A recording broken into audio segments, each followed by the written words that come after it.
তো ফাইনালি চলে আসলাম আজকে বন্ধুরা আমি সেই গভীর জঙ্গলে। তো এখানকার পরিবেশটা খুব ভয়ঙ্কর। তো এখানকার যে পরিস্থিতি, তো আমি কখনো বিশ্বাস করতে পারতেছি না যে এই জঙ্গলে ভূতের বসবাস। তো আজও কি জঙ্গলে ভূতের বসবাস আছে? তো চলুন জানা যাক যে ভূতের বসবাস আছে কিনা।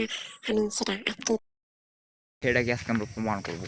তো চলো যাওয়া যাক। তো এখানে নাকি এই জায়গার ভিতরে কোথায় জানি এক লুকিয়ে আছে ভয়ঙ্কর দৃশ্য।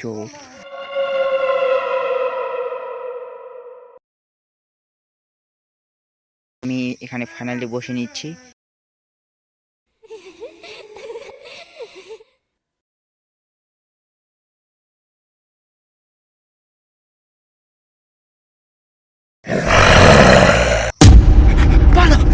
বাপরে ভূত! কি সাংঘাতিক, কি সাংঘাতিক ভাই! উফ, বাঁচতে বাঁচতে বেঁচে গেলাম আমি। ওই জায়গায় ওই জায়গায় ওই জায়গায় ওই জায়গায় জানি না কি আছে ওখানে এখন। বাঁচতে বাঁচতে বেঁচে গেলাম আমি।